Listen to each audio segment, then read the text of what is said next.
Sir બદલાવ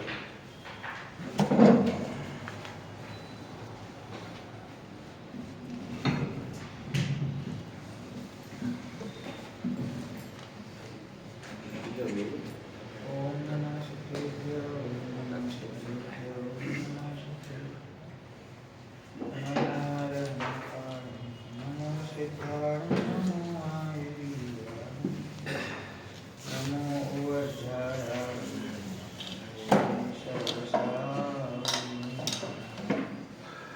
મંગલમ ભગવાન યો મંગલમ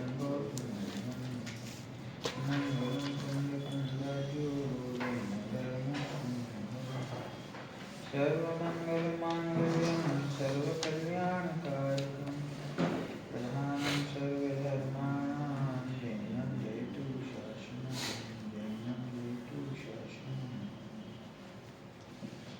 रणमयो न जिणं वीरं अनन्तवर्णानदं संसारं गोक्षामि नियं सारं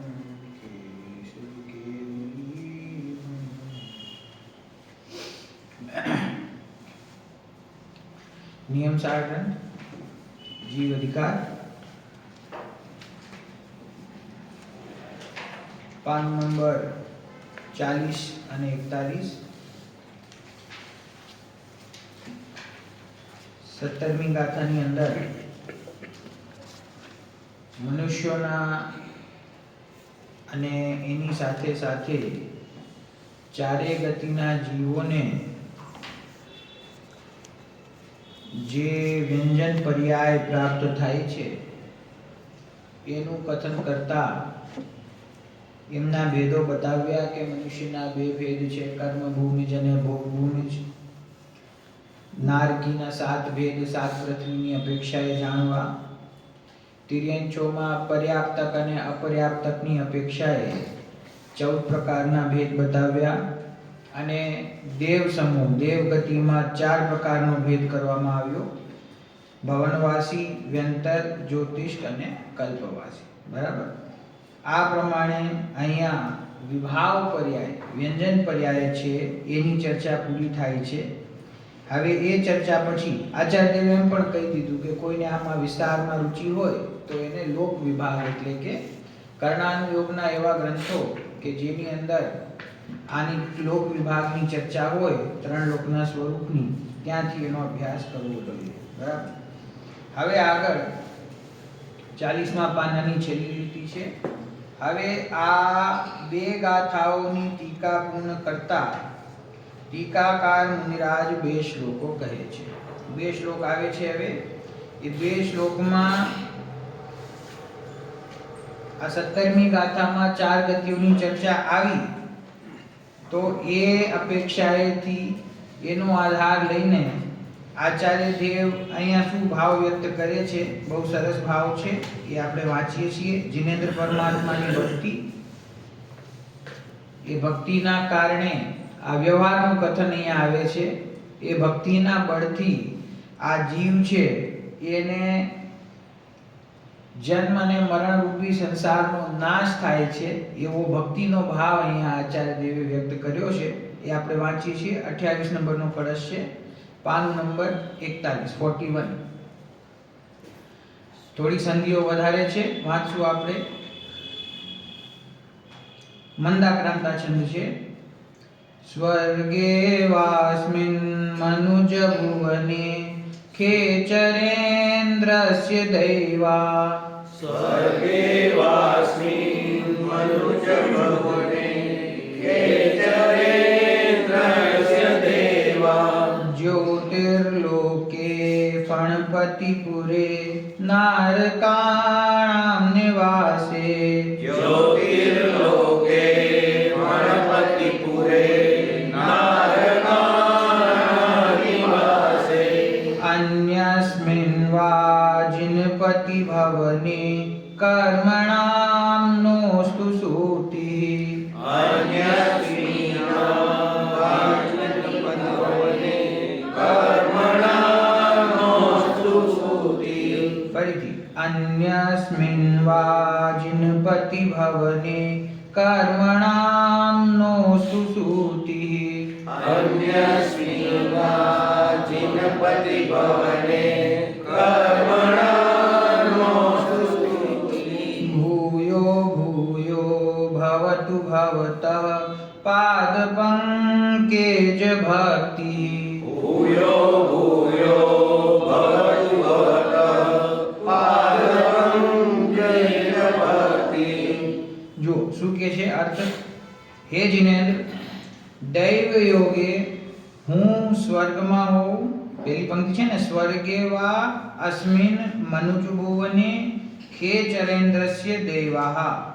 દૈવ યોગે હું સ્વર્ગમાં હોઉં, આ મનુષ્ય લોકમાં હોઉં, વિદ્યાધરના સ્થાનમાં હોઉં, અથવા જ્યોતિષ્ક દેવના લોકમાં હોઉં, નાગેન્દ્રના નગરમાં હોઉં, નારકોના નિવાસમાં હોઉં, જીનપતિના ભવનમાં હોઉં કે અન્ય ગમે તે સ્થળે હોઉં, પરંતુ મને કર્મનો ઉદ્ભવ ન હો, ફરી ફરીને આપના પાદ પંકજની ભક્તિ હો.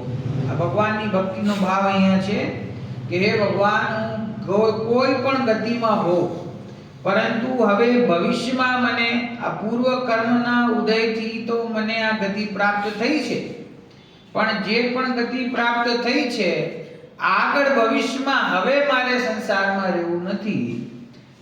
આગળ મને ફરીથી સંસારનો કર્મનો ઉદ્ભવ ના હો, ફરીથી મને કર્મ ન બંધાય અને ફરીથી એના ફળમાં અન્ય ગતિની પ્રાપ્તિ ન થાય, એવી ભાવના હું ભાવું છું. સમજી ગયા? ઉપર બધા નામ આપી દીધા ગતિઓના અને એમાં રહેલા જુદા જુદા ભેદોના, કે હું સ્વર્ગમાં હોઉં અથવા મનુષ્ય લોકમાં હોઉં, વિદ્યાધરના સ્થાનોમાં હોઉં, જ્યોતિષ્ક દેવના લોકમાં હોઉં, નાગેન્દ્રના નગરમાં હોઉં, નારકોના નિવાસમાં હોઉં. એટલે આમાં બધું આવી ગયું, બરાબર ને? કે દેવ ગતિમાં હોઉં અથવા મનુષ્ય ગતિમાં હોઉં અથવા નરક ગતિમાં હોઉં, મને જિનેન્દ્ર પરમાત્માની ભક્તિ મારા હૃદયમાં હંમેશા નિવાસ કરે અને હું કર્મનો અભાવ કરીને ફરીથી મને કર્મનો ઉદ્ભવ ન થાય, નવીન કર્મનું બંધ ન થાય, એવા માર્ગ પર ચાલીને આપની ભક્તિ પૂર્વક હું આ સંસારનો અભાવ કરું, એવી ભાવના અહીંયા છે. મને કર્મનો ઉદ્ભવ ન હોય, એટલે ફરીથી કર્મ ન બંધાય. કર્મ ન બંધાય તો એનો ઉપાય શું છે? કર્મ ન બંધાય એનું ફળ શું? કે ગતિ ન બને, ગતિનો અભાવ થાય. અને કર્મ ન બંધાય એનો ઉપાય શું? કે ઉપાય કે છે કે આટલો તમને સમજાવ્યો ને આટલી ગાથાઓમાં, કે જે કારણ શુદ્ધ સ્વરૂપ છે, એ શુદ્ધ સ્વરૂપનું આશ્રય લેતા એને એ જીવને કર્મનો અભાવ થાય છે. જીનવાણીની અંદર આચાર્ય દેવોના કથનોમાં જિનેન્દ્ર પરમાત્મા પ્રત્યેનો ભક્તિનો ભાવ પ્રગટ કરવામાં આવે છે, ત્યારે એમાં વ્યવહારથી, વિનયથી એવું કહેવામાં આવે છે કે તમારા પાદ પંકજની ભક્તિ છે, તમારા ચરણરૂપી કમલોની ભક્તિ છે, એનાથી મારા કર્મનો અભાવ થાય છે. પરંતુ ખરેખર ભક્તિનો અર્થ ત્યાં શું થાય? કે એ જે દેવ છે, વિતરાગ સર્વજ્ઞ પરમાત્મા છે, એમના સ્વરૂપને જોઈને એના સમાન પોતાના સ્વરૂપનું આશ્રય કરે તો એને કાર્ય થાય. આ બહુ સરસ સિદ્ધાંત નિયમસાર ગ્રંથમાં આવી ગયો કે એક કાર્ય શુદ્ધ છે અને એક કારણ શુદ્ધ છે. તો જે કાર્ય શુદ્ધની સ્થિતિ છે, જેમાં બધા લઈ લેવા, કાર્ય શુદ્ધ જીવ, કાર્ય શુદ્ધ જ્ઞાન, કાર્ય શુદ્ધ દ્રષ્ટિ અને કાર્ય શુદ્ધ પર્યાય, કાર્ય શુદ્ધ અનંત ચતુષ્ટય. તો કે છે કે કાર્ય શુદ્ધતા એટલે કે પ્રગટ થયેલી જે શુદ્ધતા છે, એના આશ્રયથી કાર્ય થતું નથી, કાર્યના આશ્રય કાર્ય થતું નથી, કારણના આશ્રય કાર્ય થાય છે. તો અનંત અને સિદ્ધ પરમાત્મા છે, એ તો કાર્ય શુદ્ધ જીવ છે. અનંત સિદ્ધ પરમાત્મા કેવા છે? કયા પદમાં છે? પરમેષ્ઠી પદમાં છે. એટલે એની પરિણતિમાં એ પૂર્ણ શુદ્ધતા પ્રગટ થઈ. હવે આપણે આશ્રય કોનો લેવાનો? એમની પરિણતિનો આશ્રય લેવાનો પોતાની પરિણતિનો આશ્રય લેવાનો કે પોતાના કારણ સ્વરૂપ ભગવાન આત્માનો આશ્રય લેવાનો? કારણ કે આનું નામ કારણ છે. જે ત્રિકાળી ધ્રુવ વસ્તુ છે એ કારણ છે. અન્ય જે પરિણતિ એના નિમિત્તે એના આશ્રયથી પ્રગટ થઈ, એ પરિણતિના આશ્રયથી નવીન સુખ પ્રગટ થતું નથી. સમજી ગયા? સમ્યક દર્શન થાય અને જીવને પ્રથમવાર અતીન્દ્રિય આનંદનો અનુભવ થાય તો અતીન્દ્રિય આનંદની પ્રગટતા અતીન્દ્રિય આનંદના આશ્રય થતી નથી, ત્રિકાળી ધ્રુવના આશ્રય થાય છે. એ અતીન્દ્રિય આનંદની વૃદ્ધિ એના કારણે થતી નથી, પરંતુ સ્વભાવના આશ્રય થાય છે. જે જીવને હજી અતીન્દ્રિય સુખ પ્રગટ થયું નથી, અતીન્દ્રિય જ્ઞાન પ્રગટ થયું નથી, એને આચાર્યદેવ એવો ઉપદેશ આપે છે કે તું પહેલા પોતાના સ્વભાવનો આશ્રય કર તો તને પ્રગટ થશે. પછી સ્વભાવનો આશ્રય કરે અને એને આનંદ પ્રગટ થાય પછી શું કરવાનું? ચતુર્થ ગુણ સ્થાનમાં આવી ગયો જીવ, આત્માની અનુભૂતિ પ્રગટ થઈ, પછી હવે આગળ શું બાકી રહ્યું કે જે સ્વરૂપનું તે આશ્રય કર્યું છે એમાં સ્થિરતા કર. એ ચારિત્ર છે તો એમાં સ્થિરતા કરે તો સમ્યક દર્શન જ્ઞાન ચારિત્ર ભાવની વિશુદ્ધતાની વૃદ્ધિ થતી જાય. પછી કે છઠ્ઠા સાતમા ગુણ સ્થાનમાં આવી ગયા પછી શું કરવાનું? વિશુદ્ધતા તો થઈ, ત્રણ કશાય ચોકડીનો અભાવ થયો. હવે શું કે હજી પણ એ સ્વભાવનો આશ્રય લે તો તને હજી જે એક કશાય ચોકડી છે એનો પણ અભાવ થઈ જશે. અને એ કશાય ચોકડીનો અભાવ થઈ જાય પછી શું છે? માર્ગ કૃત્ય થઈ ગયા, કાઈ બાકી રહ્યું નથી. પણ બાકી કેમ નથી રહ્યું? અનંત અવસ્થા આવી ગઈ ને, કાર્ય શુદ્ધતા આવી ગઈ. તો જે કાર્ય શુદ્ધતા પ્રગટ થઈ ગઈ પછી શું? આશ્રય લેવાનો છે નહીં. એટલા માટે એમ કહેવામાં આવે છે કેમ કે આશ્રય તો હવે થઈ ગયો છે. એ ઉપયોગ સંપૂર્ણપણે કોઈ પણ બાધા વગર સાદી અનંત કાળ માટે પોતાના સ્વરૂપમાં સ્થિર થઈ ગયું છે. તો સ્વરૂપમાંથી ચ્યુત થતા નથી અનંત સિદ્ધ પરમાત્મા. એટલા માટે ફરીથી એને કોઈ નવીન પુરુષાર્થ કરવો હોય એવી કોઈ ભાષા છે નહીં. એને કોઈ પુરુષાર્થ કરવાનો નથી. કેમ કે સ્વરૂપમાં ઠળી ગયા છે.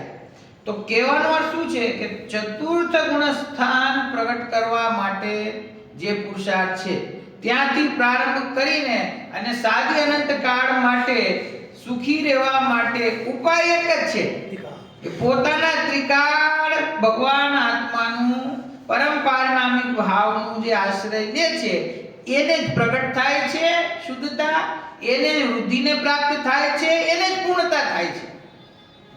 તો અર્યંત પરમાત્માની ભગવાનની વિતરાગ સર્વજ્ઞ પરમાત્માના પાદ પંકજની ભક્તિ એ મારા હૃદયમાં રહે, તેથી મને કર્મનો ફરીથી ઉદ્ભવ ન થાય એવી ભાષા હોવા છતાં પણ, એ વિનયની એ વ્યવહારની ભાષા હોવા છતાં પણ જે વિષય ચાલી રહ્યો છે એનાથી આપણને ખ્યાલમાં આવે છે કે ઉપદેશ તો ખરેખર પોતાના સ્વરૂપની સ્થિરતાનો છે કે હે ભગવાન તમે પણ તમારા સ્વરૂપમાં સ્થિર થયા. જો આજે એમ આપણે માનીએ કે મને સુખ કેવી રીતે પ્રગટ થાય કે વિતરાગ સર્વજ્ઞ પરમાત્માના આશ્રયથી, બરાબર? તો એમને સુખ કેવી રીતે પ્રગટ થયું? એમને એની પૂર્વના કોઈ ભગવાન હોય એના આશ્રયથી. એને કેવી રીતે સુખ પડતું? એની પૂર્વના ભગવાનના આશ્રયથી. આને જૈન ધર્મમાં અવ્યવસ્થા દોષ કહેવામાં આવે છે.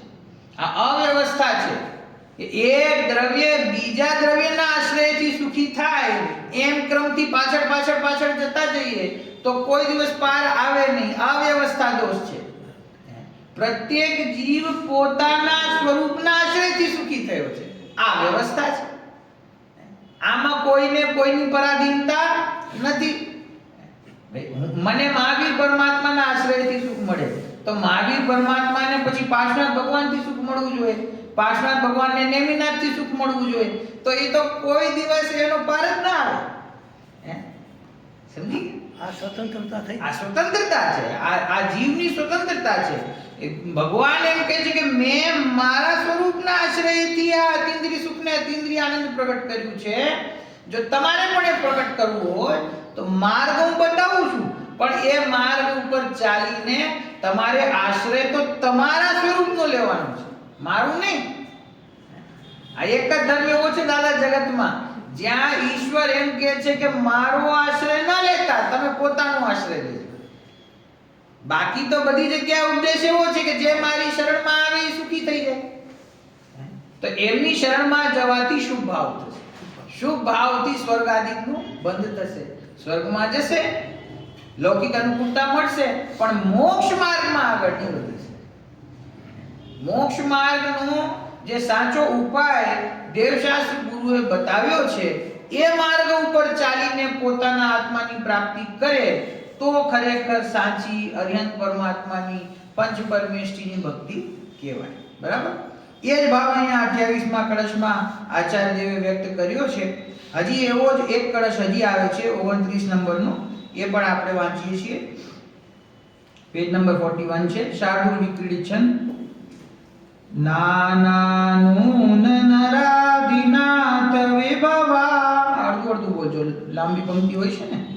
નાનાનૂન નરાધિનાથ વિભવા ના કર્ણ ચાલોક્ય ચ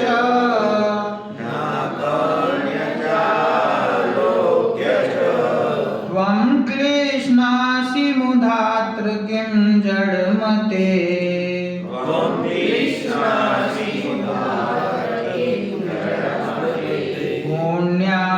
પુણ્યાર્જિતાસ્તે નनु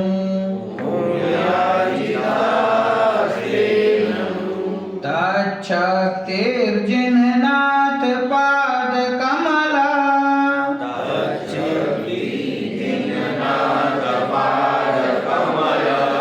દ્વંદ્વાર્ચનાયામિયમ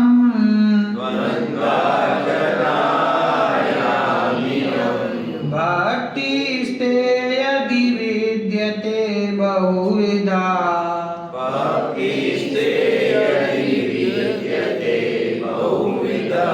ભોગાસુરે તે ત્વયી. જો શું કે છે શ્લોકમાં નીચે, નરાધિપતિઓના અનેકવિધ મહાવૈભવોને સાંભળીને તથા દેખીને હે જડમતી તું અહીં ફોગટ ક્લેશ કેમ પામે છે? શું કે છે? હે મુધા, કેમ ઉપર મુધાત્ર, હે મુધા, મુધા એટલે જડ બુદ્ધિ, હે મૂર્ખ વ્યક્તિ, આ જગતમાં જે વૈભવવાન નરાધિપતિ એટલે કે રાજાઓ હોય એ રાજાઓના અથવા ધનપતિઓના અનેક પ્રકારના મહાવૈભવને જોઈને અથવા એની વાત સાંભળીને તું વ્યર્થમાં ક્લેશ કેમ પામે છે? વ્યર્થમાં ફોગટ શબ્દ વાપરી દીધો, ફોગટ ક્લેશ કેમ પામે છે? તે વૈભવો ખરેખર પુણ્યથી પ્રાપ્ત થાય છે. એ કોની શક્તિ છે? કે એ પુણ્યથી પ્રાપ્ત થાય છે વૈભવ તો, અને તે પુણ્યોપાર્જનની શક્તિ, એ પુણ્યને પ્રગટ કરવાની શક્તિ તો જીનનાથના પાદ પદ્મ યુગલની પૂજામાં છે. જો તને એ જીન પાદ પદ્મની ભક્તિ હોય તો તે બહુવિધ ભોગો તને આપોઆપ હશે. શું કે છે કે જીનેન્દ્ર પરમાત્માના ચરણોની ભક્તિ જેના હૃદયમાં છે એ જીવને સહજ શુભ ભાવ હોય છે, એની કશાયમાં મંદતા હોય છે, અને એ શુભ ભાવના ફળમાં એને લૌકિક અનુકૂળતા, વૈભવ ઇત્યાદિની પ્રાપ્તિ સહજપણે થાય છે, સહજપણે થાય છે. તેથી અન્યના વૈભવને જોઈને ખોટો ક્લેશ શું કામ કરો? બરાબર? આ તો હજી જે માર્ગમાં નવીન જોડાયા હોય ને એના માટેનો આ કળશ છે, એના માટેનો ઉપદેશ છે.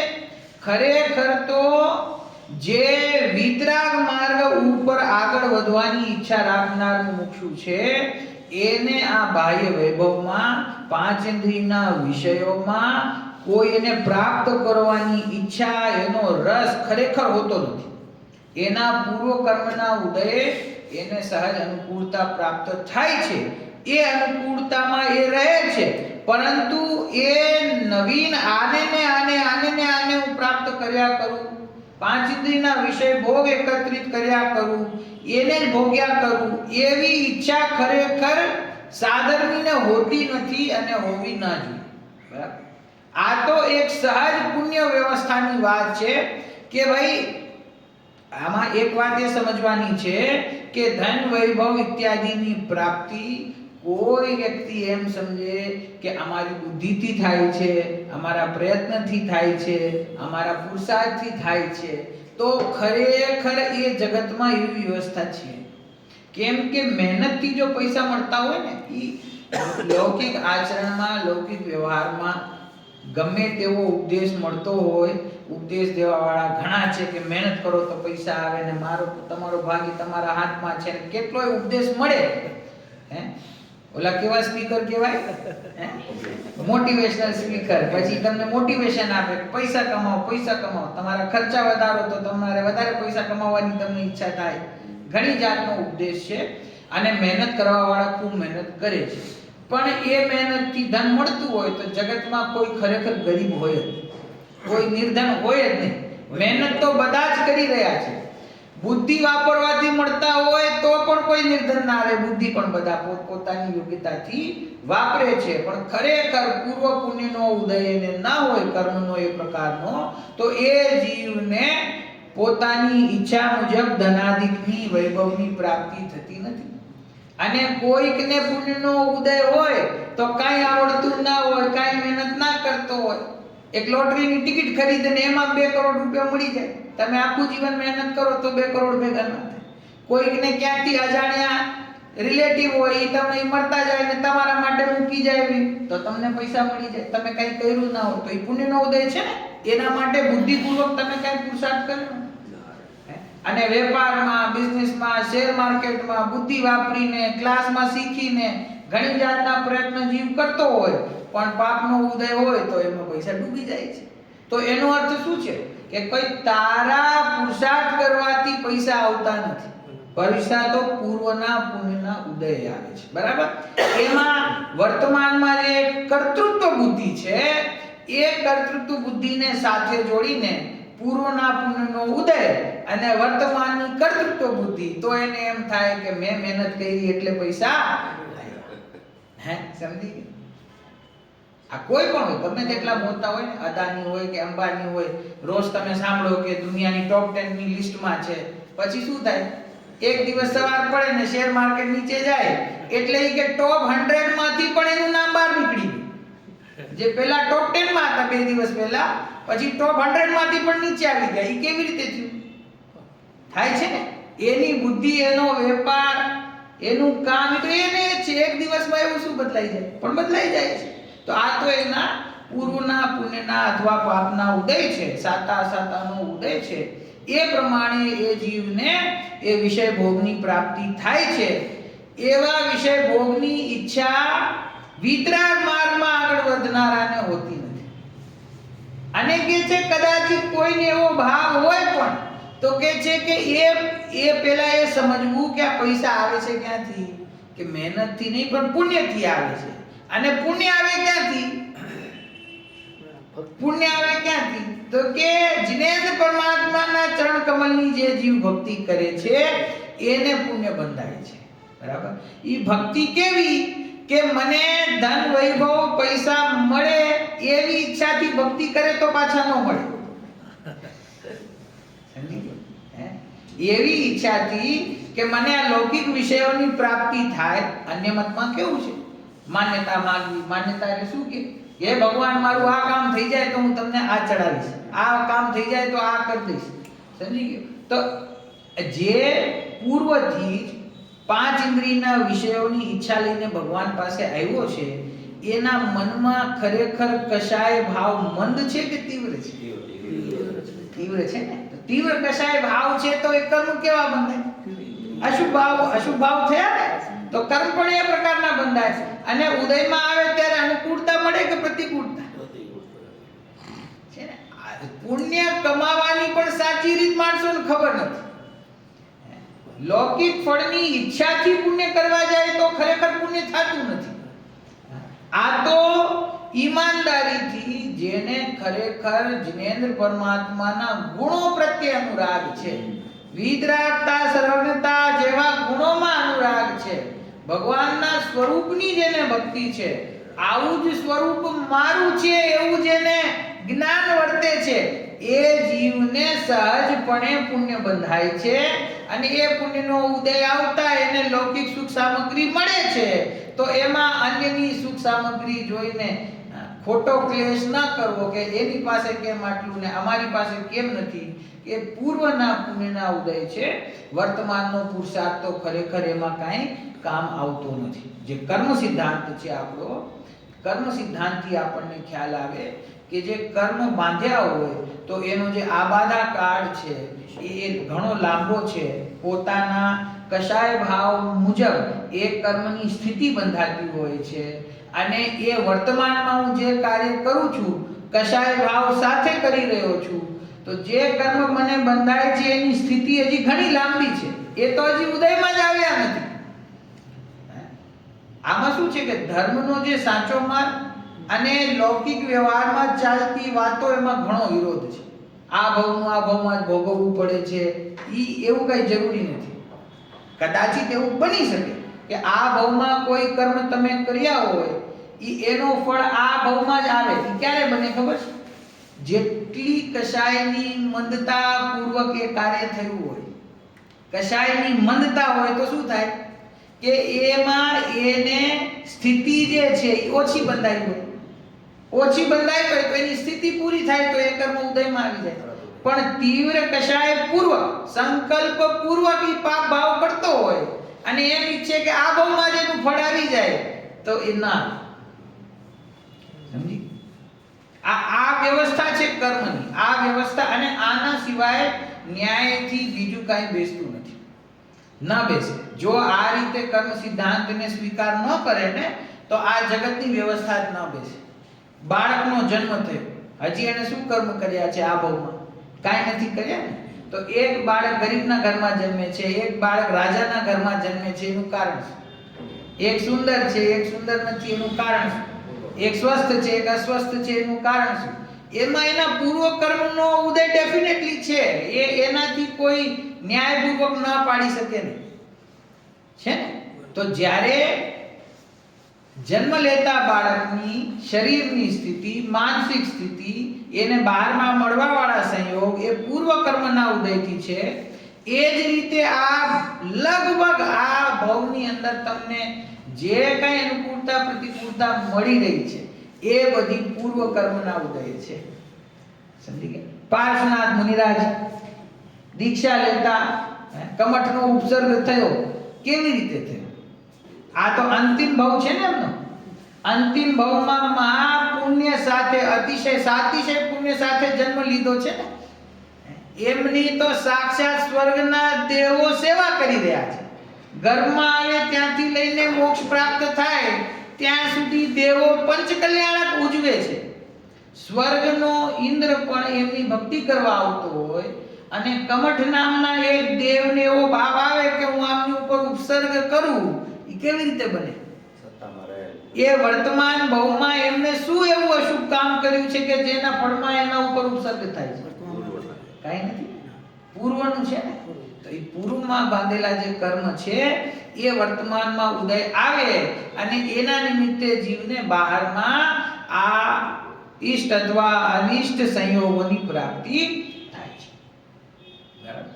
અને આમાં પણ હજી એક સૂક્ષ્મ વાત સમજવા જેવી છે કે સાતા વેદની અને અસાતા વેદની કર્મ જે છે તો એમાં આપણે શું સમજીએ છીએ કે ભાઈ અનુકૂળ સંયોગ મળે તો સાતા વેદનીનો ઉદય હોય તો અનુકૂળ સંયોગ મળે, અસાતા વેદનીનો ઉદય હોય તો પ્રતિકૂળ સંયોગ મળે. પરંતુ ખરેખર એવું છે ને, સાતા વેદની અને અસાતા વેદનીનો ઉદય શું કે સાતા વેદનીએ જો 8 કર્મ છે ને, આ વિષયથી થોડી જરાક જુદી વાત છે. 8 કર્મમાંથી જીવને દુઃખનું કારણ ખરેખર કયું કર્મ છે? ખાલી એક મોહનીય કર્મ જ એના માટે દુઃખનું કારણ છે. બહારમાં મને પ્રતિકૂળ સંયોગ મળ્યો, એ પ્રતિકૂળ સંયોગ મને દુઃખનું એનું કાર્ય નથી. એમાં ઈષ્ટ અનિષ્ટ બુદ્ધિ કરે, એકત્વ મમત્વ બુદ્ધિથી જોડાય તો એને દુઃખનો અનુભવ છે.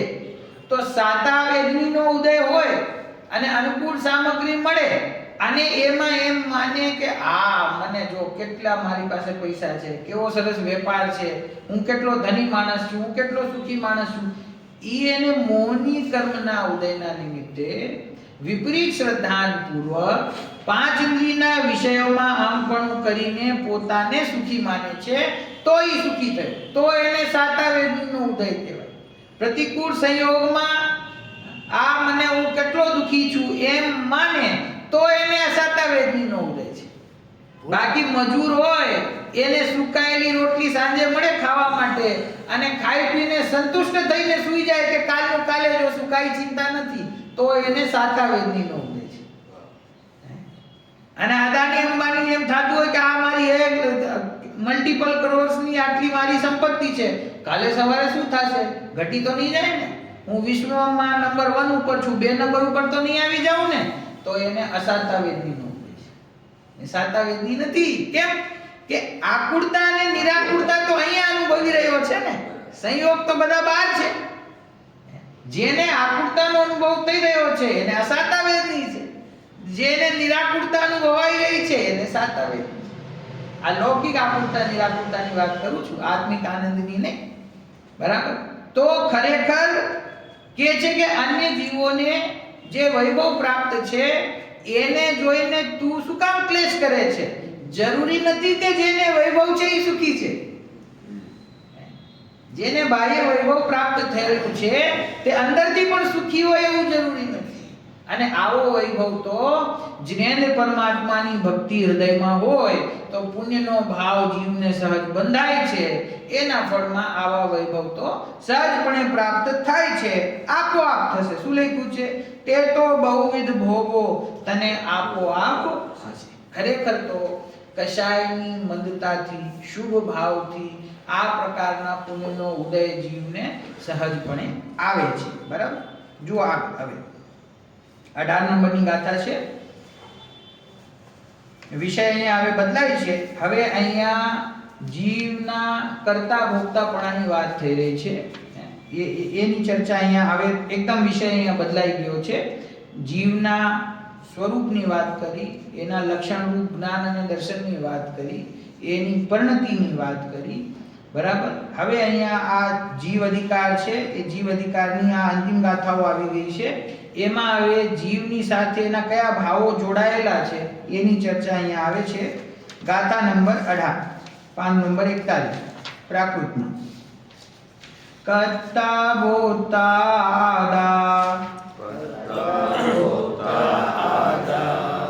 ગલ કમ્મસ હોદી વ્યવહારા કમ્મજ ભાવેણાદા કર્તા ભૂતા ગુણે છેદો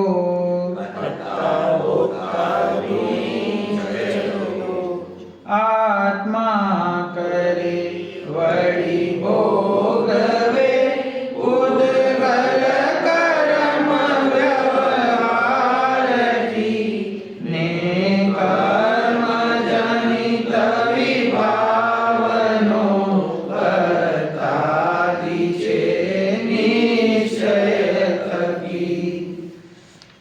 આત્મા કરે વળી ભોગવે પૂતગલ કર્મ વ્યવહારથી, કે જે પૂતગલ કર્મ છે એ પૂતગલ કર્મને કરનારો અને એના ફળને ભોગવનારો આત્મા છે એવું વ્યવહારથી કહેવામાં આવે છે. ને કર્મજનિત વિભાવનો કર્તાદિ છે નિશ્ચય થકી. અને એ કર્મના નિમિત્તે જે મોહ રાગ દ્વેષ રૂપ વિકારી ભાવ થાય છે એ વિકારી ભાવનો જીવ નિશ્ચયથી કરતા છે. બરાબર? જો જે અપેક્ષા આચાર્યદેવ બતાવે છે ને એ આપણને ખ્યાલમાં રહેવી જોઈએ. આ નિયમસાર ગ્રંથ છે. આ નિયમસાર ગ્રંથમાં આચાર્યદેવ કહે છે કે કર્મજનિત જે વિભાવ છે, કર્મનો કરતા જીવ છે, વ્યવહારનું કથન છે, પરંતુ કર્મજનિત જે વિકારી ભાવ છે વિભાવ છે એ વિભાવનો કરતા જીવ સ્વયં નિશ્ચયથી છે. હવે નિશ્ચય અહીંયા આચાર્યદેવે ગાથામાં લખ્યું છે અને ટીકાકાર આચાર્યદેવે શું અર્થ કર્યો છે એ આપણે વાંચીએ છીએ. અન્વયાર્થ આત્મા પૂતગલ કર્મનો કરતા ભોગતા વ્યવહારથી છે અને આત્મા કર્મજનિત ભાવનો કરતા ભોગતા અશુદ્ધ નિશ્ચયથી છે. કર્મ અને ઉપર અહીંયા એવું નથી, અહીંયા જ લખ્યું છે, ટીકામાં આવશે આગળના. જુઓ ટીકા, આ કર્તૃત્વ ભોક્તૃત્વના પ્રકારનું કથન છે. એટલે જીવને જે કર્તૃત્વ ભોક્તૃત્વ છે કઈ રીતે છે તેનું આ કથન છે.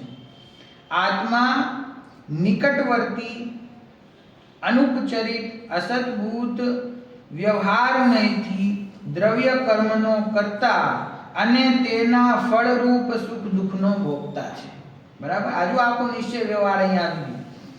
અશુદ્ધ નિશ્ચય નહીંથી સમસ્ત મોહ રાગ દ્વેષાદી ભાવ કર્મનો કરતા અને ભોગતા છે. અનુપચરિત અસદભૂત વ્યવહારથી દેહાદિનો કર્મનો કરતા છે. ઉપચરિત અસદભૂત વ્યવહારથી ઘટ પટ શકટાદિનો એટલે ઘડા વસ્ત્ર ગાડું ઇત્યાદિનો કરતા છે. આમ અશુદ્ધ જીવનું સ્વરૂપ કહે. આ શું છે? આ અશુદ્ધ જીવનું કથન છે. જીવ બે પ્રકારના થઈ ગયા હવે, શુદ્ધ અને અશુદ્ધ. તો અશુદ્ધ જીવ એટલે શું? કે જીવ ખરેખર અશુદ્ધ છે નહીં, વ્યવહારની દ્રષ્ટિએથી એના સંયોગોને જોઈને એને અશુદ્ધ કહેવામાં આવે છે. છે નહીં કયા છે નહીં. અશુદ્ધ જીવનું કથન નથી, જીવનું અશુદ્ધ કથન છે. સમજી ગયા? અશુદ્ધ જીવ નથી. જીવ તો જેવો છે ત્રિકાળ એવો છે, એનો દ્રવ્ય સ્વભાવ તો જેવો છે તેવો છે, પણ એને આ દ્રવ્ય કર્મનું કરતા પણ, ભાવ કર્મનું કરતા પણ અને નો કર્મનું કરતા પણ એ કઈ અપેક્ષાએ છે એ અપેક્ષા અહીંયા બતાવી છે. વ્યવહારનયના જુદા જુદા ભેદો છે, એ વ્યવહારનયથી જીવનું એવું સ્વરૂપ કહેવામાં આવે છે. અને એ પ્રત્યેક કથનનું પોતાનું એક મહત્વ છે, એ કથનનું એક કારણ છે. એના વગર લોક વ્યવહાર સિદ્ધ થતો નથી. તેથી વ્યવહારનું એ પ્રયોજનને સિદ્ધ કરવા માટે કથન કરવામાં આવે છે. જો જીવ દ્રવ્ય કર્મ ભાવ કર્મ નો કર્મથી ભિન્ન છે એ આપણે જાણીએ છીએ. એનું જે ત્રિકાળ સ્વરૂપ છે એમાં જ્ઞાનાવરણાદિ કર્મ નથી, એમાં મોરા દ્વેષાદિ ભાવ નથી અને એને કોઈ નો કર્મ પણ ખરેખર છે નહીં. પરંતુ આ શરીર છે, આ શરીર મારું કોઈ પણ અપેક્ષા છે કે નહીં? બોલો. આ છે ને પ્રમાણથી આગમથી વ્યવસ્થાને સમજીને પછી આપણે પ્રયોજન સિદ્ધ કરવા માટે દ્રષ્ટિના વિષયને જ્યારે ગ્રહણ કરીએ છીએ તો આપણે એમ કહીએ છીએ કે દ્રવ્ય કર્મ ભાવ કર્મ નો કર્મથી ભિન્ન. બરાબર, પરંતુ કોઈ એમ કે કોઈ પણ અપેક્ષા આ શરીર મારું નથી તો એ ખોટું છે. આ શરીર છે એ મારું છે કે નહીં?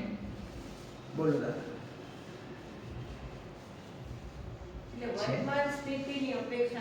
વર્તમાન સ્થિતિ નહીં, તમારું શરીર છે એ મારું નથી, આ મારું શરીર છે એ મારું છે, એ અપેક્ષા છે કે નહીં? તમારા અન્ય જીવ છે, અન્ય જીવોનું જે શરીર છે એ મારું નથી, પણ આ મારું છે. મારા ખીચામાં જે પૈસા છે એ મારા છે કે નહીં? છે કે નથી? એ તો પૂતગલ છે, એ તો ભીમ છે, સાચી વાત છે. પણ તમારા ખીચામાં છે એ મારા નથી, મારા ખીચામાં છે એ મારા છે.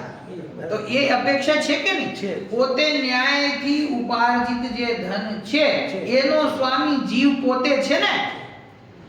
ઉપચરિત અસદભૂત વ્યવહાર નહીંથી અહીંયા લખ્યું છે ને, ઘટ પટ શકટ ઘડાનો વસ્ત્રનો ગાડા ઇત્યાદિ એટલે નો કર્મ જે છે એ નો કર્મનો કરતા અને ભોગતા જીવ છે. તો એમાં અપેક્ષા છે. એ કઈ અપેક્ષા એ છે? છે ને, મારી પત્ની મારી છે કે નહીં? છે ને. કે ભાઈ આ શરીર જ મારું નથી તો પત્ની મારી ક્યાંથી હોય? સાચી વાત છે, પણ અન્યની પત્ની છે એ મારી નથી. આ પંચોની સામે બધાની સામે લગ્ન કરીને જેને હું ઘરે લઈ આવ્યો એ પત્ની મારી છે અને બીજી સ્ત્રી મારી નથી, એવો ભેદ છે ને. નો કર્મની વચ્ચે પણ ભેદ છે ને. તો ઈ અપેક્ષા ત્યાં છે કે નહીં? અપેક્ષા સમજ્યા વગર આ હા. હોતા થાય છે. કોઈ વ્યક્તિ ઊંચી વાત સાંભળીને આ અપેક્ષાને સાવ નિષેધ કરી દે છે જ નહીં એવું નથી. વ્યવહારને મુદ્દે શું કહેતા? વ્યવહાર નહીં છે એની જગ્યાએ છે, મારામાં નથી. વ્યવહારને વ્યવહારની દ્રષ્ટિએ વ્યવહારનું કથન છે. જો વ્યવહારને જેને વિષય બનાવે છે એવું હોય જ નહીં સર્વથા, તો પછી વ્યવહાર નહીંની જરૂર શું છે? આગમમાં લખવાની જરૂર શું છે? છે ને? તો દ્રવ્ય કર્મ, ભાવ કર્મ, નો કર્મ થી ભગવાન આત્મા ભિન્ન છે, પરમ સત્ય. પરંતુ એ દ્રવ્ય કર્મ, ભાવ કર્મ, નો કર્મ પણ જીવના જ છે. કેમ કે આપણે વાત કરી કે પૂતગલ ધર્મ આકાશ કાળને તો કર્મ નથી બંધાતા ને. કર્મ કોને બંધાય? જીવને. તો દ્રવ્ય કર્મ જે છે, જે જેવા કર્મ આપણે કરીએ એવું ફળ ભોગવવું પડે, એવું વાક્ય ક્યાંથી આવ્યું? કર્મ કોણ કરે છે? પૂતગલ કરે છે. આ તકલીફ છે. કર્મ કોણ કરે છે? કે પૂતગલ. પૂતગલ નથી કરતું કર્મ, જીવના ભાવ, જીવના ભાવ. જીવ. ગભરાવું નહીં, ના ભાવ નહીં, દ્રવ્ય કર્મની વાત કરું છું. ગભરાવું નહીં, ભાવ કર્મ નહીં, દ્રવ્ય કર્મ. જ્ઞાનાવરણાદી દ્રવ્ય કર્મનો કર્તા કોણ છે? ક્યાંથી આવ્યા? અને એનો ઉદય આવે ત્યારે એનું ફળ ભોગવનાર કોણ છે?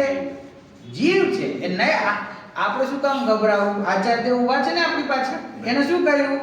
નિકટવર્તી, અનુપચરિત, અસદભૂત, વ્યવહાર નહીંથી, દ્રવ્ય કર્મનો કરતા અને તેના ફળરૂપ સુખ દુઃખનો ભોગતા છે જીવ.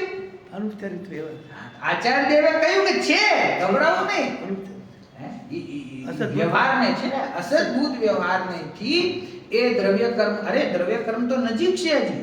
અહીંયા તો કહ્યું કે ઘડાનો કરતા છે, વસ્ત્રનો કરતા છે, ગાડાનો કરતા છે. જે શરીરથી ભિન્નરૂપ નો કર્મ છે એ નો કર્મનો પણ કરતા જીવ કોઈ અપેક્ષાએ છે. હું તો તમને દૂરની અપેક્ષા બતાવું છું ને. આ ભારત દેશ આપણો કહેવાય કે તમે ભારતના નિવાસી, તો કોઈ અપેક્ષા આ વાત સાચી છે કે નહીં?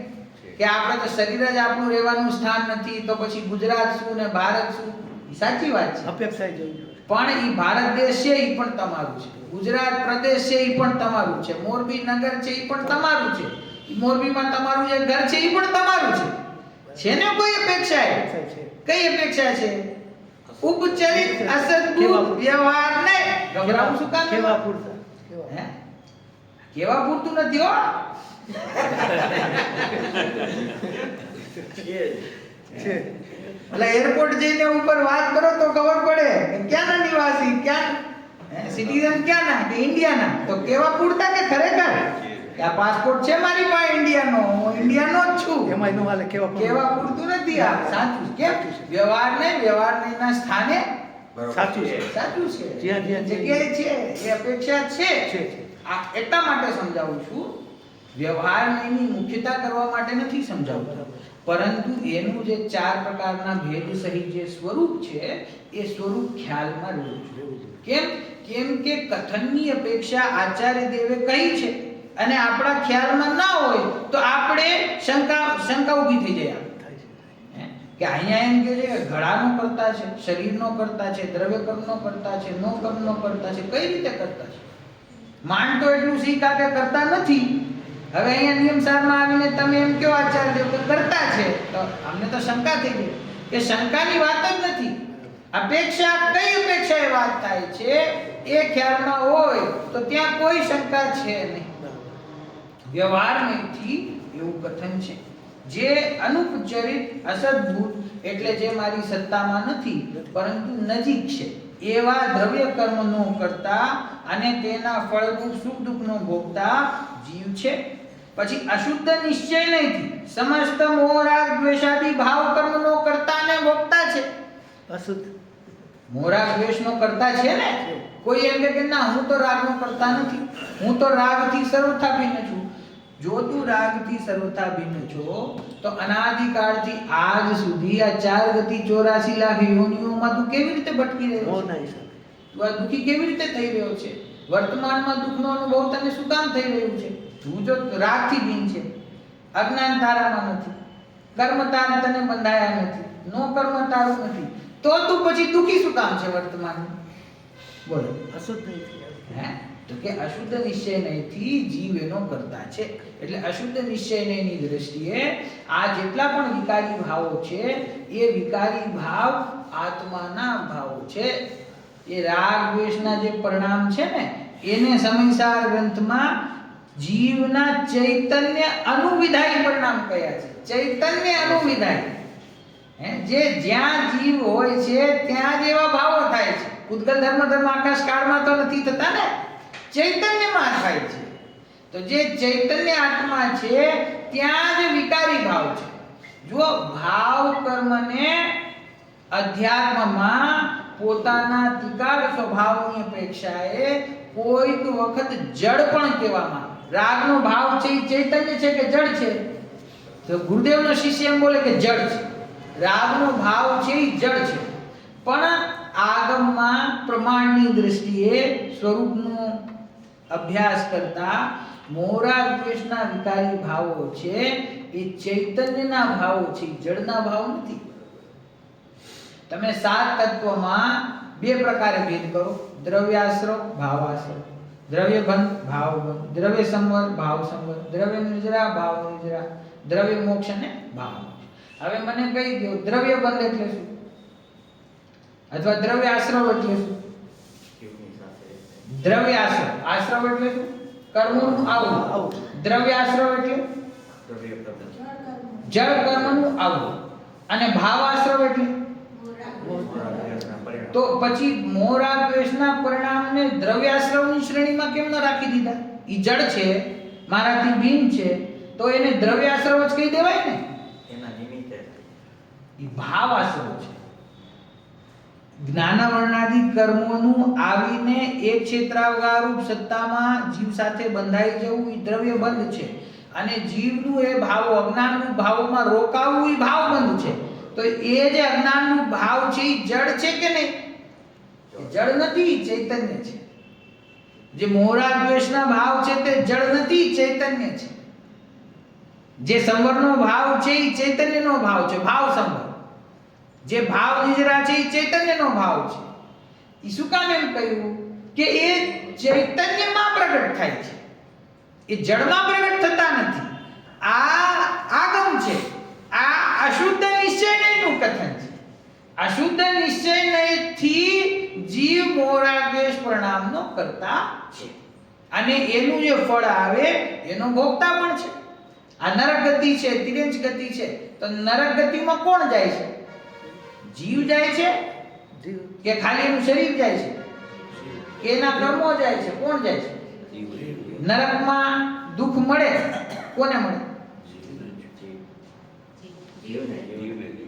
આ સમજવું પડે, આ વ્યવસ્થિતપણે સમજવું પડે. અહીંયા અશુભ ભાવ કરે, તીવ્ર અશુભ ભાવ કરે તો એના ફળમાં નરકમાં જાય. તો નરકમાં જે દુઃખનો અનુભવ થઈ રહ્યો છે કોને થઈ રહ્યો છે? જીવ. એનું કારણ શું? કે એને પૂર્વ ભાવમાં વિકારી ભાવ કર્યા છે. તો વિકારી ભાવનો કરતા પણ છે અને એના ફળનો નરકમાં જઈને ભોગતા પણ છે. કરતા ભોગતા બરાબર જીવ. અને એ જ સમય એનાથી ભિન્ન પણ છે. એ જ સમય બરાબર. એ જ સમય કેમ કે દ્રવ્ય પરમ શુદ્ધ નિશ્ચય નહીંથી એને એ કર્મ સાપેક્ષ સુખ પણ નથી અને દુઃખ પણ નથી. અને અશુદ્ધ નિશ્ચય નહીંથી વિકારી ભાવનો કરતા પણ છે અને કરતા જે બને છે એ નિયમથી એને ભોગતા થવું જ પડે. જે કરતા ભાવ બન્યો અજ્ઞાનથી તો એને ભોગતા ભાવ પણ થયા વિના રહેશે નહીં. તો એ વ્યવહારની અપેક્ષાઓ છે ચારે પ્રકારની: ઉપચરિત, અનુપચરિત, સદભૂત અને અસદભૂત. એના કોમ્બિનેશનથી આજે 4 પ્રકારના વ્યવહારને કયા છે એ વ્યવહારને એના સ્થાને સમજવા જરૂરી છે. વ્યવહારને સમજવાથી ખબર છે શું થાય છે? કે જીવને સ્વચ્છંદતા આવતી નથી. એને વ્યવહારને એનું સ્વરૂપ ના સમજ્યું હોય ને તો નિશ્ચયના આશ્રયથી એકાંતેથી એને સ્વચ્છંદતા આવી જાય છે. અને વ્યવહારને એનું સ્વરૂપ એને ખ્યાલમાં હોય આ રાગાદી ભાવ થાય છે એ મારી ભૂલ છે. જ્યાં સુધી રાગાદી ભાવને પોતાની ભૂલ માને જ નહીં તો પછી એનાથી છૂટવાનો ઉપાય કેવી રીતે કરે? આચાર્ય આપણને સમજાવે, ભાઈ તું સંસારમાં દુખી છું તો એમ ભગવાન હું તો દુઃખી છું જ નહીં, મને તો મજામાં છું એકદમ. 5 ઇન્દ્રિયના વિષય ભોગ બરાબર મને મળી ગયા છે, દીકરાઓ મારી સેવા કરે, વેપાર બરાબર ચાલે, હું ક્યાં દુઃખી છું? તો કે દુઃખી નથી તો પછી અહીંયા શું કામ આવ્યો છે? મોક્ષ માર્ગમાં આગળ વધવા માટે આવ્યો છે તો વર્તમાનમાં પોતે દુઃખી છે ને. રોગનો સ્વીકાર જ ના કરે તો એનાથી છૂટવાનો ઉપાય બને કેવી રીતે? રોગી છું. દવા કેવી રીતે થાય? રોગી છું એમ માનવું પડે ને. અશુદ્ધ નિશ્ચયથી રોગી છે. રોગી છું. બરાબર? બરાબર.